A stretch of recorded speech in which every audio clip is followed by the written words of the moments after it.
한 열흘 전인가 이제 차를 마시는데 원장님, 회장님, 사무국장님 계신데 갑자기 원장님이 저한테 오늘 좀 얘기를 해주십사 말씀을 하시는데, 원래는 사실 오늘 다른 계획이 있었습니다. 그래서 그 계획을 내일로 미루고 하겠노라고 했습니다. 이유는 다 아시죠? 원장님이 청하면 거절할 수 있기 어렵죠. 그래서 제가 이제 좀 정리를 좀 해봤는데요. 요번에 퇴임을 하면서 오늘이 4번째 정년 퇴임 이후에 이제 말씀을 드리는 자리인데,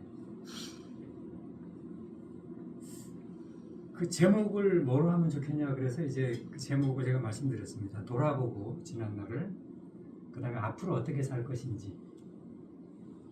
그래서 이제 지난 날을 돌아보고 앞으로 어떻게 살까. 근데 어떻게 사는가 하는 거는 어울리면서 함께 살아가는 삶을 살고 싶다, 이렇게 생각을 했습니다. 그래서 맨 처음에 저는 좀 스타일이 어떤 거를 준비하게 되면은 그 맡은 날부터 당일날까지 계속 그거를 생각을 하는 것 같아요. 네, 그러니까 깨있는 시간 다 생각하는 건 아니고 계속 그게 머리를 안 떠나는 거죠. 네.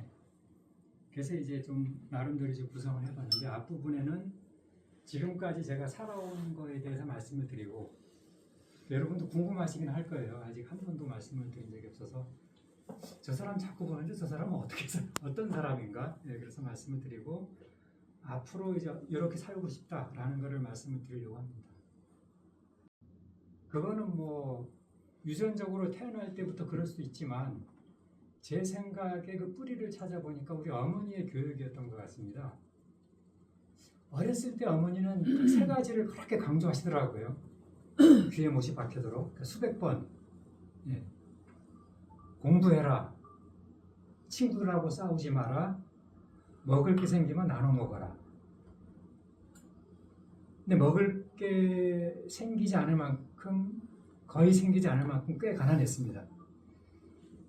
그런데 이 문제는 그 세 가지를 다, 맨 마지막에 거는 먹을 게 별로 없어서 할 기회가 없었고요. 앞에 두 개는 별로 하지 못한 것 같아요.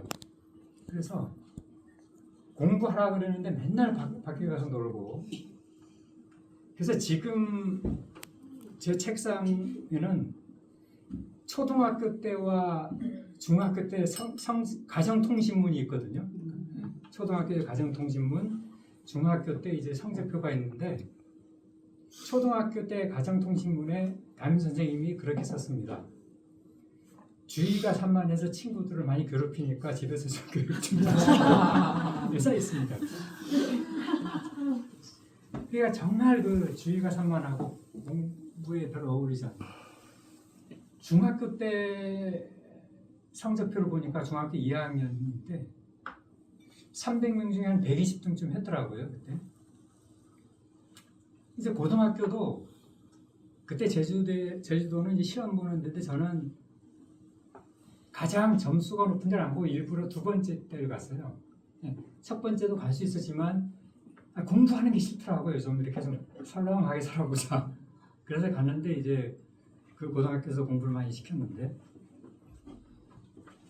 그러다가 고등학교 1학년 말에 어떤 사건이 있었습니다. 그 사건을 계기로 공부를 해야 되겠다. 그래서 하여간 그때부터 공부를 열심히 했습니다. 그래서 이제 대학 나오고 1988년 3월에 우리 경상국립대학교에 이제 부임을 했는데, 제가 원래 이렇게 사람들하고 노는 거 좋아하고 뭐 그런 성격이 다시 발현이 돼서 오니까 너무 좋더라고요. 그때는 지금이랑 다릅니다. 그때는 교수가 오면 논문을 안 써도 정년이 보장이 됐어요. 그때는 88년에는. 그러니까 논문을 어떻게 쓰냐 하면 학교 안에 연구소보라고 있는데, 거기에 쓰면 동료 교수들이 평가를 해요. 그거 어떻게 나쁘다고 하겠습니까? 그냥 무사 통과하죠. 그렇게 신나게 놀았습니다. 그래서 그때 이제 사자성어가 있는데, 주태야주라고 낮에는 테니스 치고 밤에는 술 먹고 그 사람의 습이 무서운 게요. 그때는 일주일에 2-3번은 꼭 술을 마셨습니다. 예. 그리고 한 이틀 술을 안 마시면 3일째 술 생각이 나요. 그렇게 이제 마시고 잘 놀았는데 뭐 거의 뭐 그냥 너무나 행복한 시간이었습니다. 그러고 한 5년쯤 지나니까 제 스스로 이렇게 죽음의 냄새를 맡게 되더라고요. 아, 나 죽어가고 있구나. 그러니까 학자로서, 연구자로서 죽어가고 있다는 걸 때 아주 아, 나 죽어가네? 이런 걸 느꼈습니다. 그래서 정신을 바짝 차리고 이거 뭔가 분위기를 바꿔야 되는데 바꾸는 방법은 딱 하나가 있었습니다. 그 당시에. 미국에 이제 가서 1년이나 좀 있다 오는 건데 그 당시에 미국이든 유럽이든 뭐 일본이든 해외로 갈 수 있는 방법은 딱 하나밖에 없었습니다. 그 방법은 뭐냐면 한국과학재단, 지금 이제 연구재단으로 이름이 바뀌었는데 거기서 포스트닥이라는 박사후 연수라는 거 우리 번역할 수 있는데 포스트닥이 선정이 되면 나갈 수가 있었어요. 그래서 이제 신청을 했죠. 과학재단에. 그게 떨어졌습니다. 그래서 좀 실망하고 있다가 그때 제가 부교수 승진할 때였거든요. 근데 포스트닥이라는 제도가 부교수 승진하면 가지 못해요. 예, 조교수까지만 가능합니다. 그래서 어떡할까 생각하다가 도저히 못 견디겠더라고요. 그래서 부교수 승진을 포기하고 다시 한번 도전을 했죠. 근데 쉽지 않을 거라는 걸 알았습니다. 왜냐하면 연구한 게 없으니까. 그거를 신청하면 일단은 뭐 보낼 수 있는 거에 비해서 한 뭐 5대1 뭐 이렇게 되니까 5대1의 경쟁을 툭 벌리면 뭔가 한 게 있어야 한 건 없으니까. 그래서 이제 가면 이제 서류로 일단 점수를 내고 면접 심사를 한다고요. 면접 심사하러 가는데 우리 산업공학은 기계공학이랑 같이 합니다. 근데 세 사람 다 면접관이 3명인데 세 사람 다 기계공학 교수고 저는 뭐 전혀 모르는 분들이고. 그래서 가운데 앉아 있는 교수님이 아주 인자하세요. 그분들은 말도 탁 존대를 하면서 변 교수님께서는 이번이 처음 신청이시죠 이러더라고요. 그러니까 이제 이제 떨어뜨리는 걸로. 그래서 제가 갑자기 눈을 크게 뜨고 노래 보면서 얘기를 했죠. 작년에도 보셨지 않습니까? 이러니까 이 사람이 좀 찔끔하더라고요. 아 그런가요? 이러더라고요. 그러고 제가 질문을 드렸습니다. 이 자리가 열심히 하고 올 사람인지 아닌지를 평가하는 자리 아닙니까? 그랬더니 아 맞습니다 이러더라고요. 그래서 제가 이제 얘기를 했죠. 저 정말 가고 싶어서 승진 포기하고 왔습니다. 아, 이런 사람이 가서 놀다 오겠습니까? 그랬더니 아이 그러세요 하더니 그때부터 막 쓰기 시작하세요. 그러니까 보내야 되는 이유를 쓰는 거죠. 그 전에 제껴놨다가. 그래서 이제 가게 됐고 이제 보통 이제 그 당시만 해도 미국을 가게 되면 사람들이 주로 하는 게 가족들하고 여행 다니고 그 다음에 이제 골프 열심히 치고 골프 다 줄이고 보통은 그런다고들 하더라고요. 그래서 저는 아니 죽지 않으려고 살아보려고 하는데 그럴 수 없잖아요. 그래서 골프채는 잡아본 적도 없고 여행도 가본 적이 없고 학술 대회를 한 10번을 갔습니다. 10번 중에 4번은 발표를 하고 그래서 이제 한국으로 돌아오니까 이제 할 수 있겠더라고요. 자 이제 해야지. 그런데 오자마자 강의를 17시간 했습니다. 보통은 이제 9시간 하면 되는데 이유가 뭐냐면 너 놀다 왔지 이제 봉사해야지 이거 하나. 근데 학과에 한 분이 아파가지고 그분 과목까지 했습니다. 그리고 뭐 그래도 하면 된다 하는데 이제 연락이 오는 거예요. 옛날에 그 술 동지들이 야 술 먹어야지. 처음에 몇 번 거절하다가 어렵더라고요. 제가 또 유혹에 약하기 때문에. 그래서 다시 이제 주태야주로 다시 돌아갔습니다. 그 습이라는 게 무섭더라고요. 그러고 있다가 어떻게 인연이 닿아서 이제 삼성전자하고 삼성종합기술원 이런 데에 가서 제 전공으로 이제 강의하고 이제 컨설팅하고 과제하고 이런 기회가 생겨가지고 열심히 다녔죠. 네, 그리고 열심히 다니고 이제 뭐 수입도 좀 올리고 이제 실제 뭐 연구 주제도 많이 잡고 했는데 공대에서 가장 큰 연구소가 공학연구원이라고 있는데 그래서 아니 저는 학술대에 가서 발표되다가 저는 못 갑니다 했더니 그러면 답이 없대요. 그래서 고민을 했죠. 그래서 저는 나름대로 어떤 그 조직에 대한 그런 충성심은 좀 있었던 것 같아요. 그래서 학술대에 가는 걸 포기하고 이제 저도 이제 하겠다고 나섰죠. 그래서 이제 제가 돼서 그 공학연구원에 2년을 마친 다음에 이제 공부해야지 하는데 이제 여기 가끔 오시는 우리 이관민 교수님이라고 계신데 그분이 산학협력 단장을 하고 있었는데 그게 학교에서 주요 보직 중에 3개입니다. 교무처장, 기획처장, 산학인데 부단장을 한 명 더 하려고 했는데 나한테 부탁을 하더라고요. 그래서 제가 지금 연구 좀 해야 돼서 안 됩니다 했더니 두 번째도 부탁을 하세요. 첫 번째는 그랬죠. 제가 연구를 했지만 공학연구원장이 그래도 학장급인데 제가 무슨 보직이 거신된 일도 아니고 그거 하려고 사람들이 저를 뭘로 보겠냐. 두 번째 또 전화가 왔어요. 그래서 이번에는 그때 이제 둘째 딸이 이제 고등학교 2학년인데 아빠를 그렇게 찾아서 제가 이만저만해서 이제 딸내미 좀 봐야 된다 했더니 세 번째 또 전화가 왔어요. 그래서 제가 그분은 제가 정말 존경하고 좋아하는 선배님인데 세 번째 전화하는데 못하겠다 그러면 이건 이제 그동안 끊자는 말이랑 같겠더라고요. 이분이 우선. 그래서 그러면 1년만 하겠다고 했어요. 그래서 그걸 하고 이제 끝나고 이제 다시 이제 연구실로 돌아오려고 하는데 이번엔 총장님이 단장을 하라고 하는 거예요. 그래서 정말 못한다고 그랬더니 그러면 누구 추천해보래요. 추천했어요 제가. 근데 임명을 안 해요. 그래서 산학교육단에 가 있으니까 막 총장님이 나 찾는다고 전화가 와서 나 없다 그래라 막 이러는데 그때 저랑 같이 일했던 그 직원분들이 5분이서 저녁을 먹자 그러더라고요. 저녁 먹으러 갔죠. 그러니까 이분들이 이제 저한테 해달라고 부탁을 하더라고요. 간청을 저한테 했으면 좋겠다고.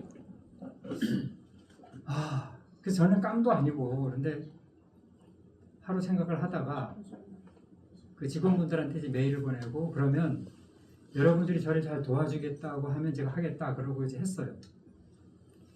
근데 학교 일이라는 게 만만치가 않더라고요. 그래서 그때는 젊기도 했고 제가 나이 한 50대 안팎이었으니까 밤 10시까지 일했습니다.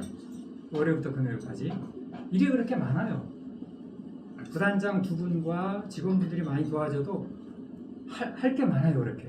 근데 어쨌든 이제 그러다 끝났는데 저는 좋았어요. 처음에는 안 하려고 했지만 왜냐면 저는 사람들하고 어울리는 거 좋아하니까 그 직원분들이랑 하여간 산학협력 단을 위해서 노력하는 것도 좋았고 지금도 그 직원분들 지금 끝난 지가 거의 한 15년이 돼가는데 지금도 만나요. 그분들이랑 2명, 3명.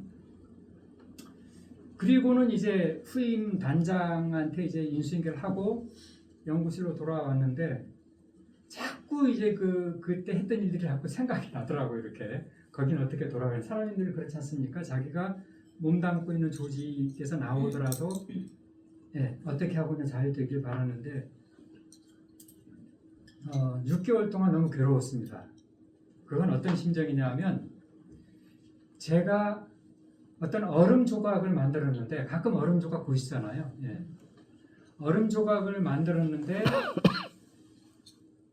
멀리서 그 얼음 조각이 녹아내리는데 내가 할 수 있는 일은 아무것도 없는 그런 심정.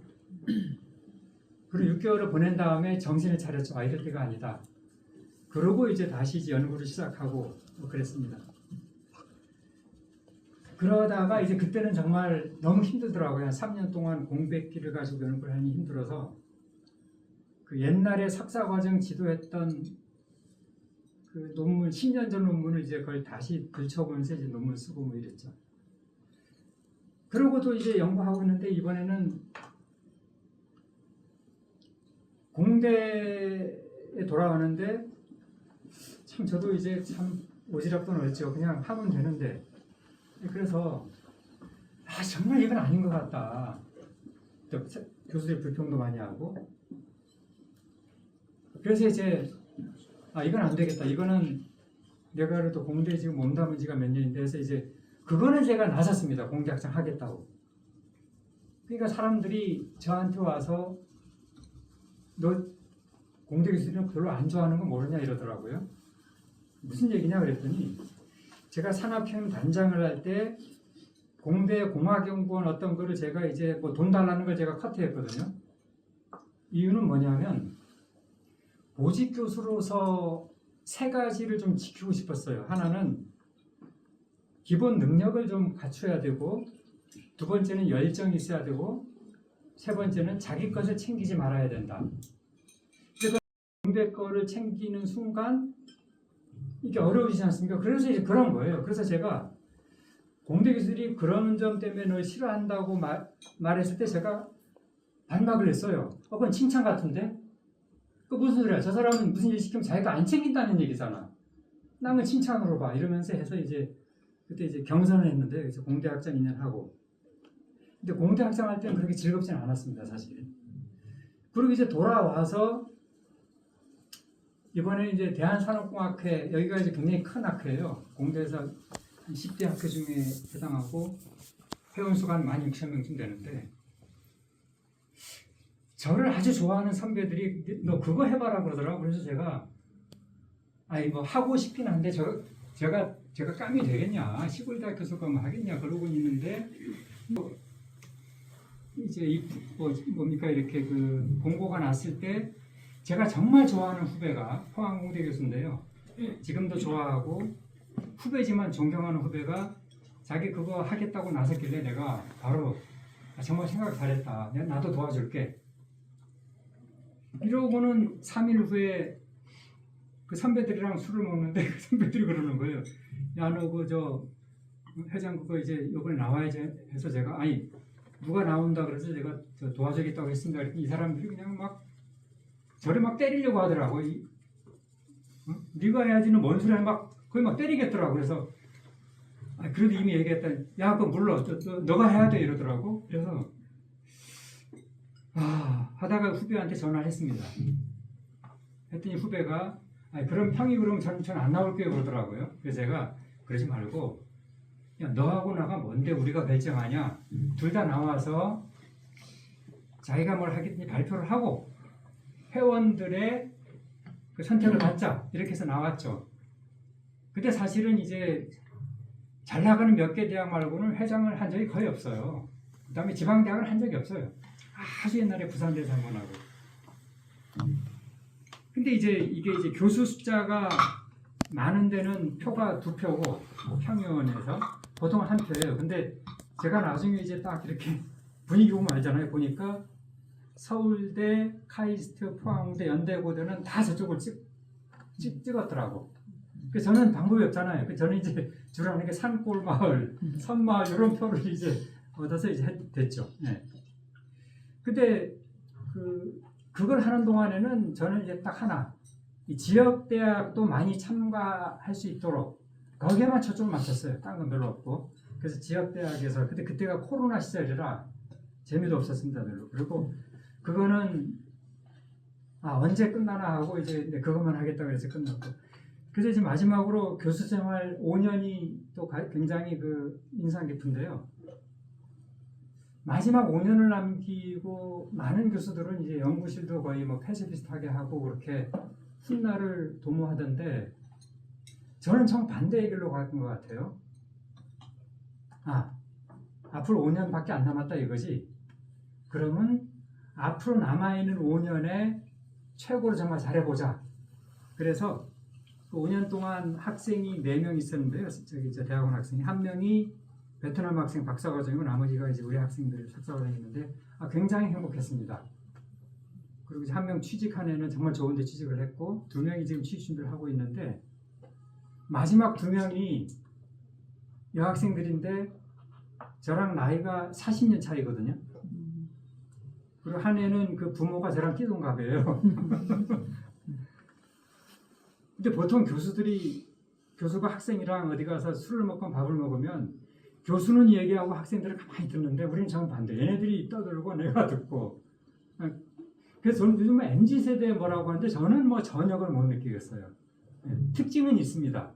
하지만 저는 얘네들과 굉장히 좋은 시간을 가졌고 퇴직하기 직전에 이제 올 2월이죠. 그때 생각을 해보니까 두 가지 감정이 들더라고요. 하나는 아쉽다. 이제 연구 제대로 할 수 있을 것 같은데 나가라고 하네요. 정말 아쉬웠습니다. 정말 제대로 할 수 있는데. 두 번째는 다행이다. 하나는 왜 다행스럽냐 하면 이제는 저녁 먹고 연구실 안 가도 되는구나. 이게 다행스럽고요. 두 번째는 어떻게 하면 행복한지를 알아냈습니다. 그래도 퇴직하기 전에 제가 간혹 불행했거든요. 그 이유는 학과에서 저는 뭐 잘해보려고 의도는 좋았어요. 우리 학과를 발전시키고 학교를 발전시키고. 근데 왜 이 후배 교수는 나를 안 따라주나? 내 생각이 맞는데 왜 안 따라주지? 그러니까 사람들이 저한테 맞춰주지 않기 때문에 불행했던 것 같고 마지막에 그걸 알았어요. 내가 맞춰주면 됐겠구나. 내가 맞추길 바라지 않고 그거를 그대로 깨달았습니다. 그래서 이제 우리 학과에서 행사할 때 제가 그거에 대해서 우리 과 교수들한테 미안하고 고맙다고 얘기를 했고요. 자, 여기까지가 이제 지금까지 제가 살았던 거에 대해서 말씀을 드린 거고 이제 앞으로 어떻게 살 건지를 생각을 해봤는데 여러분 그거 아세요? 자기 전공을 완전히 벗어나 살기가 어려운 것 같더라고요. 나이 60 넘어서 잘 사는 사람들이 그거랑 연결된 거를 하는 게 좀 안전한 것 같아요. 근데 제 전공이 품질이거든요. 품질.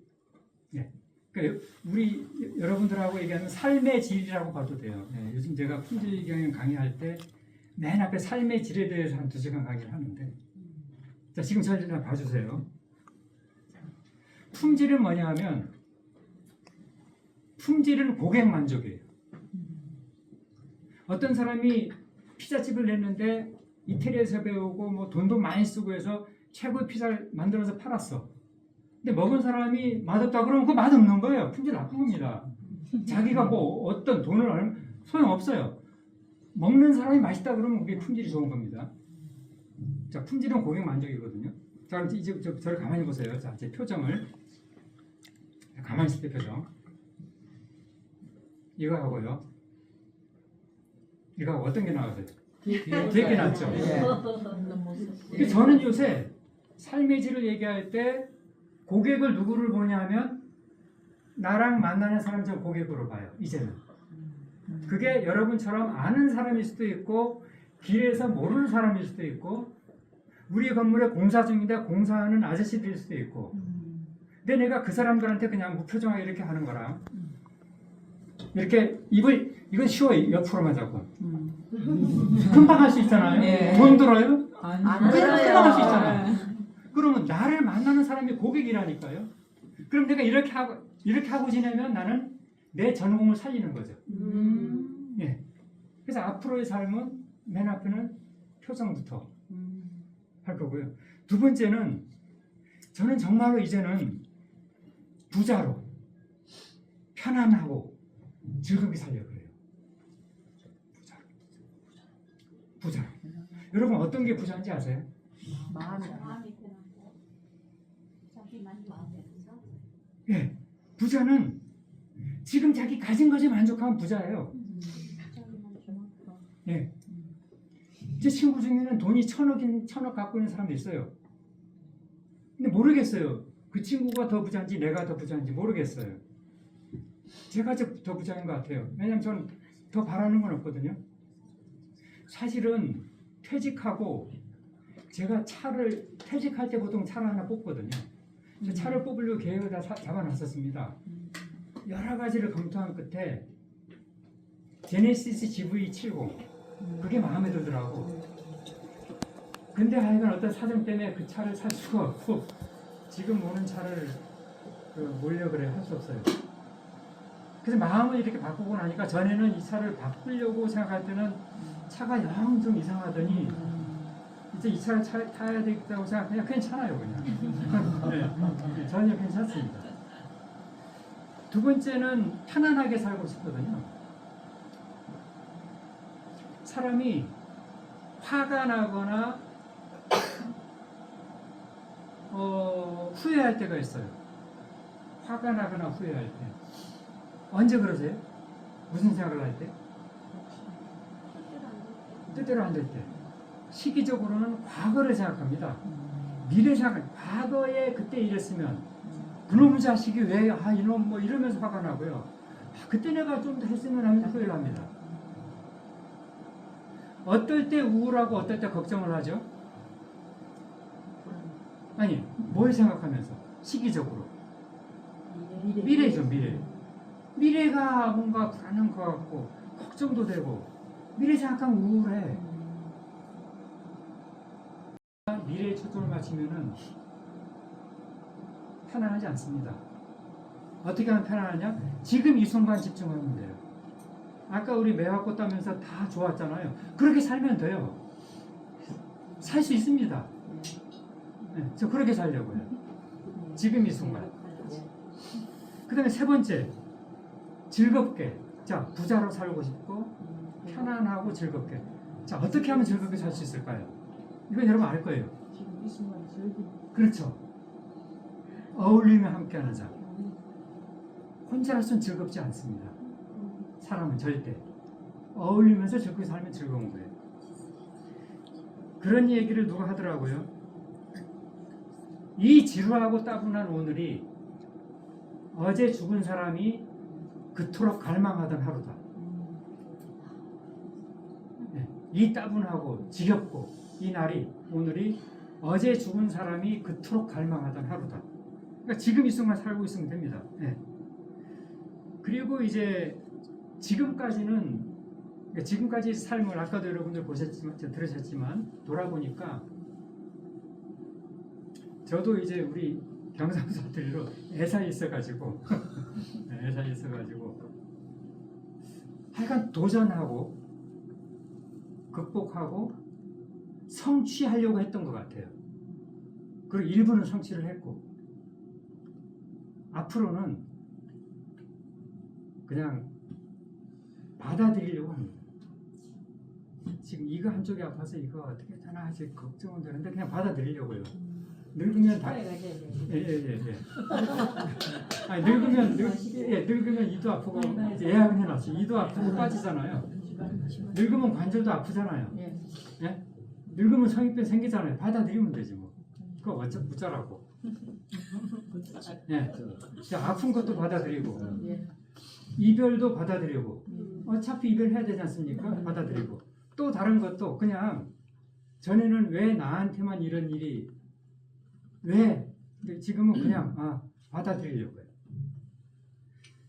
그 다음에는 이거는 이제 다른 두 분의 얘기를 제가 공감을 해서 드리자면 잘 살 수 있는 방법 중에 하나가 여기 지금 이제 금방 뭐 우리 원장님 이영호 원장님 저랑 갑장이지만 이제 현역에 계시지만 앞으로 좀 더 있다가 이제 퇴직을 하실 것 같고 다른 분들도 뭐 금방 퇴직할 분이 있을지 모르겠는데 미리 준비하면 좀 나을 것 같아요.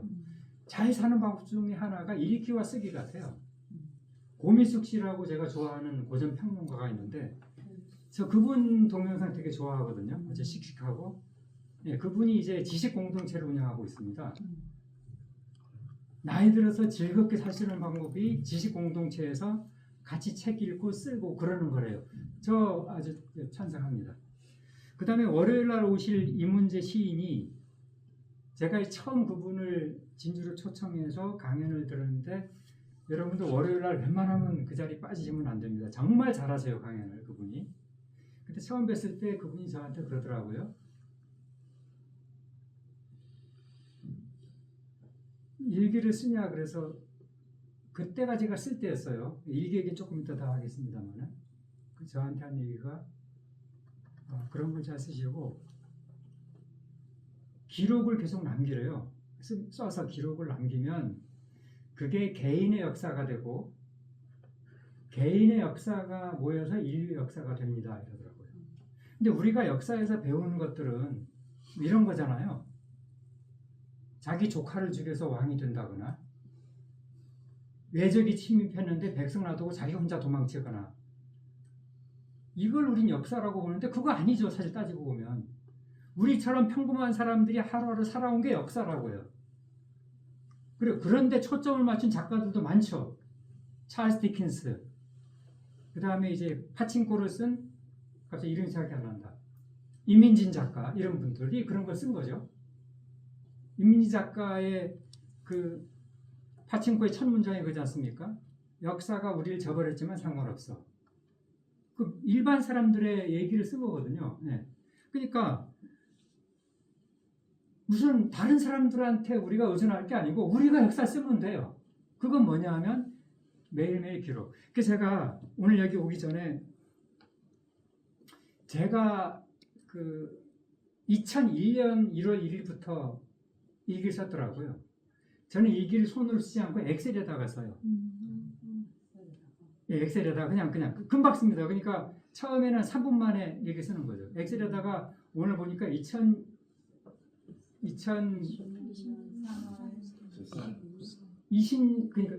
그러니까 2001년인가요?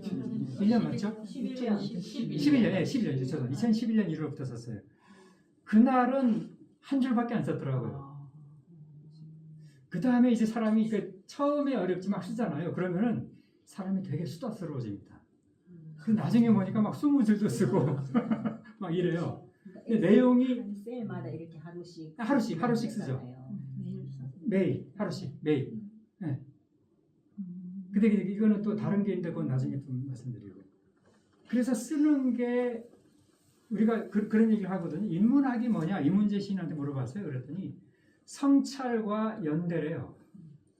근데 딱 보니까 이게 불교에서 말하는 지혜바람일, 보시바람일이더라고요. 제가 보니까.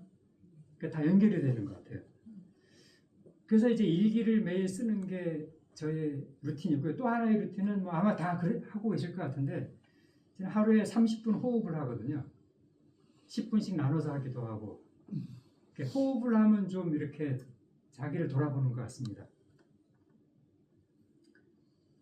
그래서 그 다음에 이제 요 얘기는 전에 한번 말씀을 드린 적이 있는데 꼰대와 어른에 대해서 하나가 더 추가가 돼서 이거를 말씀드리자면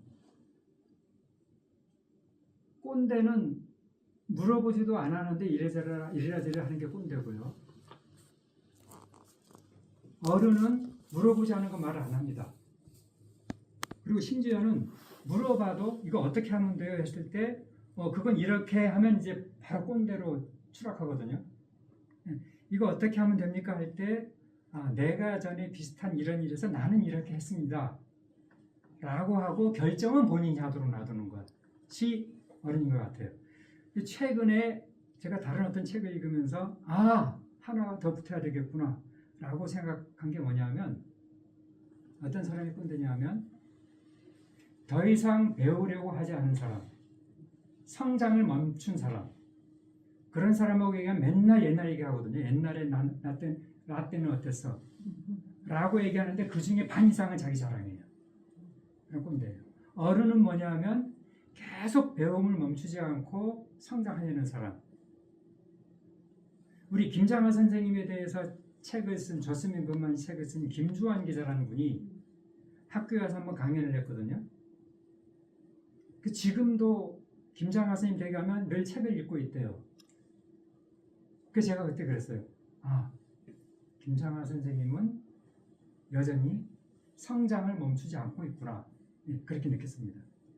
그래서 그렇게 좀 살아보려고 하고. 근데 이러면서 제가 꼰대와 어른의 정의를 해보고 제가 정말 크게 놀란 게 내가 옛날에 얼마나 왕꼰대였는지 정말 꼰대 진짜 많이 했구나 내가.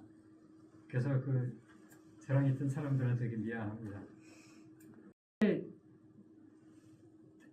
다시 이제 아까 맨 처음 말씀드린 우리 어머니의 가르침으로 돌아가 봤어요. 그랬더니 어머니가 생각한 공부해라라는 게 지금 그때 어머니가 제가 어릴 때 그랬지만 지금 제가 어머니 말씀을 다시 돌이켜 보니까 공부하라는 말은 매일 자기를 성찰하라는 말이고 친구와 싸우지 마라 먹을 게 생기면 나눠 먹으라라는 게 사람들하고의 연대구나 연대를 말한 거다라고 생각을 해서 미래에 이거는 이제 희망입니다.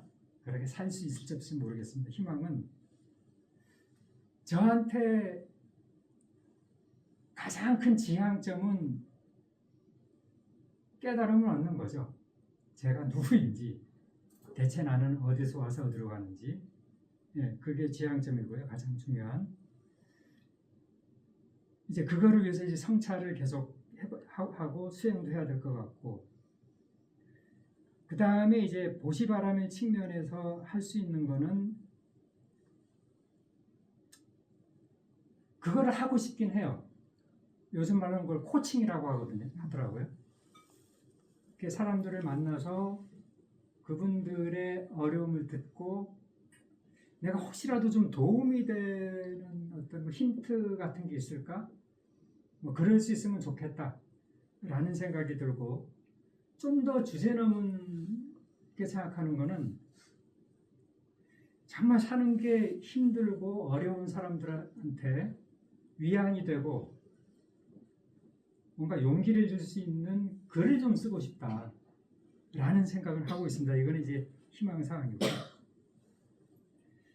그래서 이제 마지막으로 뭐 늘 그랬듯이 두 편의 시를 제가 한 편만 하려고 하다가 좀 너무 한 편도 너무 와닿아가지고 두 편의 시를 여러분께 말씀을 드리고 마지막으로 한 말씀만 드리고 이제 마치도록 하겠습니다. 한번 말씀드리겠어요. 근데 그때 제가 이해했던 거랑 지금이 또 완전히 달라졌습니다. 그래서 야, 시라는 게 이런 거구나. 너무 놀랍습니다. 시라는 거는 처음 암송할 때 10번째, 20번째, 100번째 다 느낌이 다른 것 같아요. 그래서 느낌이 다르기 때문에 묘비명을 다시 여러분께 말씀드리겠습니다. 묘비명 이 문제. 그때는 내가 좋아하는 사람보다 나를 좋아하는 사람이 많기를 바랐다. 돌아보니 나를 좋아하는 사람보다 내가 좋아하는 사람이 더 많아야 했다.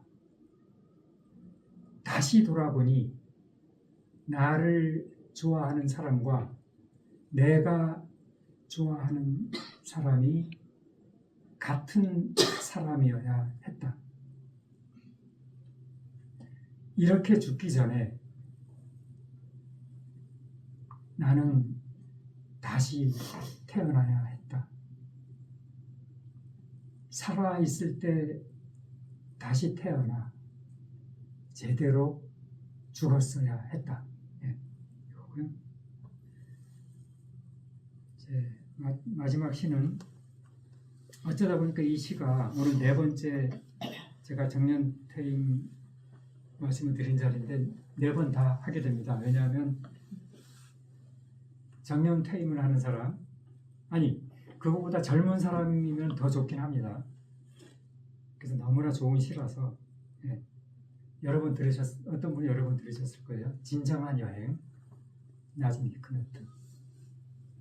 이 시를 제가 또 하게 된 게 지난번에 이문재 시인을 이제 진주로 모시기 위해서 서울 가서 이제 막걸리를 좀 세게 마실 때 이문재 시인이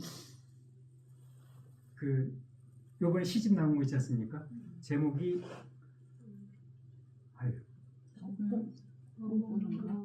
아니 제목을 잊어버렸다. 제목이 꿈 얘기가 많이 나오는데 꿈이 2번인가 3번 나오는데